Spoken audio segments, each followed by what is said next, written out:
میں عامر بوری والا سے عرض کر رہا ہوں، امیر اہل سنت کی بارگاہ میں سوال عرض ہے، جیسے جنات انسانی جسم میں حاضر ہو کر کلام کرتے ہیں، کیا ایسے انسانی روحیں بھی حاضر ہو کر کلام کر سکتی ہیں؟ برائے کرم جواب ارشاد فرما دیجیے۔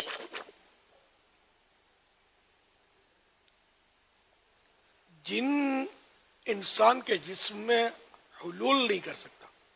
کہ حل ہو جائے، اس میں ایسا نہیں ہوتا، یہ قریب قریب ہوتا ہوگا، جن اس کو پکڑ لیتا ہوگا۔ اب کیا اس کی کیفیت ہوتی ہے ظاہر ہے، یہ تو کوئی آنکھوں سے دیکھ نہیں سکتا، یا کوئی ایسا وہ اپنے عملیات کرتا ہوگا، کیونکہ جس طرح لوگ عملیات کرتے ہیں یا جادو کرتے ہیں کرنے والے، یا مسمرزم اور نظر بندیاں اور طرح طرح کے مطلب ہیپاٹائٹزم یا کیا کیا وہ ہوتے ہیں اس طرح کے حساب کتاب، تو اس میں یہ ہر جن ایسا نہیں کر سکتا۔ تو اس جنات میں بھی عامل ہوتے ہیں، بابا جی ہوتے ہیں، عملیات جانتے ہیں، عملیات کا توڑ کر دیتے ہیں، یہ بابا جیوں کو بھی مطلب تکنی کا ناچ نچا دیتے ہیں، ایسے پاورفل عامل جنات میں بھی ہوتے ہیں۔ تو یہ اس طرح مطلب کوئی اپنا عمل کر کے ہر جن نہیں کر سکتا، یہ خالی دھمکیاں دیتا ہے، کر نہیں سکتا۔ تو بعض ہوتے ہیں پاورفل، جیسے ہم جس کو بولتے ہیں ٹکے والی بھڑکی، بعض خالی خالی دادا گیر بنتے ہیں کہ یہ کر دوں گا اور وہ کر دوں گا، اور ہوتا کچھ بھی نہیں، اس کے دم خم نہیں ہوتا، خالی دھمکی تو خود بھاگ جائے گا۔ ایسے بھی دادا گیر ہوتے ہیں، مطلب اور بعض دادا گیر ایسے ہوتے ہیں کہ وہ کر کے دکھا دیتے ہیں، پاورفل ہوتے ہیں۔ انسانوں کی بات کر رہا ہوں، تو اسی طرح جنات، تو یہ کہ یہ مطلب اس طرح ترکیب بنا کر وہ جو بھی کرتے ہیں، گفتگو کرتے ہیں یا سلام کرتے ہیں، جواب سلام دیتے ہیں، جو بھی کر رہے ہوتے ہیں۔ تو روح کا جہاں تک تعلق ہے، تو روح کا حساب کتاب ایسا ہے کہ ایک تو مسلمان کی روح، تو مسلمان کی روح جو ہے وہ نعمتوں میں ہوتی ہے اللہ پاک کے کرم سے، اور اچھے مقامات ہوتی ہے، کوئی آب زمزم کے یہاں بھی ہوتی ہے، آب زمزم پر، یہاں تک کہ ان کا اعلیٰ مقام جو ہے روح کا،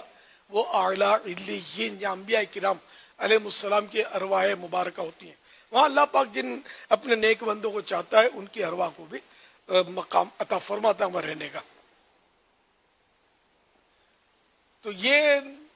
لوگوں کے پاس ان کا آنا، تو ان کے مخصوص اوقات تو روایتوں میں ہیں کہ وہ آتی ہیں، تو اس کا یہ ہے کہ وہ ایصال ثواب کا مطالبہ کرتی ہیں،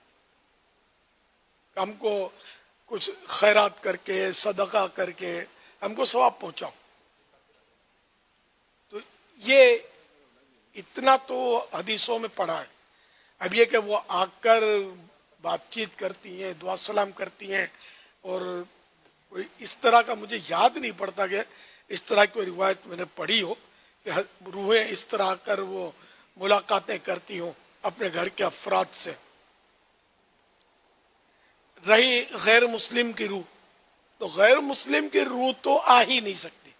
اس لیے کہ وہ تو قید میں ہوتی ہے، یا تو اپنے مرگٹ میں جہاں اس کو گڑھا کھود کے ڈالا گیا، یا مطلب یہ کہ وہ چاہے برہوت، یمن میں کنواں ہے، عذاب اس میں گرفتار ہوتی ہیں، یا بہرحال یہ کہ اس طرح کے ان کے بھی مقامات ہیں، اور ان کا سب سے خطرناک اور خوفناک مقام جو ہے وہ سجین ہے، جو ساتوں زمینوں کے نیچے ہے۔ تو ابھی جب یہ ان کی روحیں قید ہوتی ہیں، تو یہ تو باہر آ ہی نہیں سکتی۔ جب باہر آ نہیں سکتی تو کسی سے اگر ملاقات کیا کریں گے؟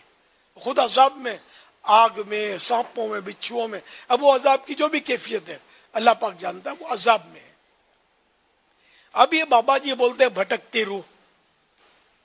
یہ ایک تھوڑا یوں سنسنی خیز الفاظ ہیں، بھٹکتی روح۔ تو بھٹکتی روح کا اثر ہو گیا، اور یہ بابا جی جھوٹ بولتے ہیں، یا جہالت کی وجہ سے ایسا کہہ رہے ہوتے، ان کو پتہ ہی نہیں ہوتا کہ یہ روح اس طرح نہیں کرتی۔ مسلمان کی روح ہے تو یہ ستائے گی نہیں، کسی کو اثرات نہیں ڈالے گی جو پریشان کرے گی، تو خود عذاب، وہ ثواب میں، نعمتوں میں اللہ کی، تو وہ تو ستانے سے رہی۔ رہی غیر مسلم کی روح، تو وہ قید میں ہے، تو وہ کسی کو آ کر بھٹکنے سے رہی۔ بھٹکنا تو آوارہ گردی، آنا جانا، بھٹکنا، ادھر جانا ادھر جانا، تو یہ کافر کی روح نہیں کر سکتی۔ یہ ہے نا کہ یہ اسلامی عقیدہ بتا رہا ہوں میں، اسلامی عقیدہ یہی ہے، علماء اس کی تائید کریں گے، اور ہم کو دین علماء ہی بتاتے ہیں، جو دینی کتابیں ان میں جو لکھے ہوئے ہوتے ہیں، یہ باتوں کا میں نہیں چھوڑ آپ کو پیش کر رہا ہوں۔ تو ایسا عقیدہ بھی نہیں رکھنا چاہیے کہ یہ روحیں بھٹکتی ہیں، یہ غلط ہے، یہ غیر مسلموں سے شاید یہ سیکھا ہو، مگر ہر بابا جی ایسی بات نہیں کرتا، جو کرتا ہے وہ اس کو بھی توبہ کرنی چاہیے، ایسی بات نہیں کرنی چاہیے۔ بھٹکتی روح کوئی چیز نہیں ہے، یہ جن ہوتا ہے وہ کبھی بولتا ہے، جن جھوٹ بولتے ہیں کہ میں فلاں کی روح ہوں، تو یہ بیچارے مان لیتے کہ ہاں یہ فلاں ابو جہل کی روح آ گئی ہے، وہ آئے گی کہاں سے؟ اس میں بھٹے پڑ رہے ہیں، اس کو آگوں میں وہ تپ رہی ہے اور کیا کیا اس کو ہو رہا ہے، تو وہ کہاں سے آئے گی آپ کے پاس بھٹکتی ہوئی؟ تو یہ ایسے بولتے ہیں بس۔ ایک صاحب سے واسطہ پڑا تھا میرا، اب تو وہ فوت ہو گئے، وہ بھی روحوں کو بلاتے تھے، تو وہ تو میں نام بھی نہیں لے سکتا، ایسے ایسے نام اس نے میرے سے لیتے کہ ایک بار تو فلاں کی روح آ گئی تھی، میں اب اس کا نام لوں نہیں کہ تو اس کی قوم میرے گلے پڑ جائے گی۔ غیر مسلموں کا ایک بہت بڑا لیڈر تھا، اس نے کہا کہ ایک بار میرے پاس یہ روح آ گئی تھی، یار میں تو اس کو بولتا تھا کہ میں نہیں مانتا ان چیزوں کو، اسلام اس کو تسلیم ہی نہیں کرتا، یہ روحیں کہاں سے آتی ہیں؟ اس طرح کوئی تھوڑی کہ فلاں کی روح آ گئی، تو اس لیے میں نے ابو جہل ابو لہب کا نام لیتا ہوں کہ ان کی روحیں کہاں سے آئیں گی؟ ان کا میں بولوں گا بھی تو کوئی میرے پیچھے لگے گا نہیں، ظاہر ہے کہ دعوت اسلامی مخالفت نہیں کرے گا، یا مطلب یہ کہ وہ مسلمانوں پر حملے نہیں کرے گا، لیکن یہ کہ اس طرح بابا جی وہ جھیکم جھیک کر رہے ہوتے ہیں، اس اندھیرے میں تیر برسا رہے ہوتے ہیں، ایسا نہیں کرنا چاہیے۔ علماء کے قدموں سے لگیں، اور جو علماء فرمائیں ہمیں وہی ماننا چاہیے، علماء ہی ہماری رہنمائی کر سکتے ہیں، دین علماء سے ملے گا، ان بابا جیوں سے، یا جو مطلب لمبے لمبے بال رکھ کر وہ جھٹکے مار رہے ہوتے ہیں اور لگے دم مٹے غم، دنیا کمائے کھاوے ہم ڈی ڈی کر رہے ہوتے ہیں، ان سے دین نہیں ملتا، دین ان سے برباد ہوتا ہے، یہ سمجھا کریں۔ صلو علی الحبیب صلی اللہ تعالی علی محمد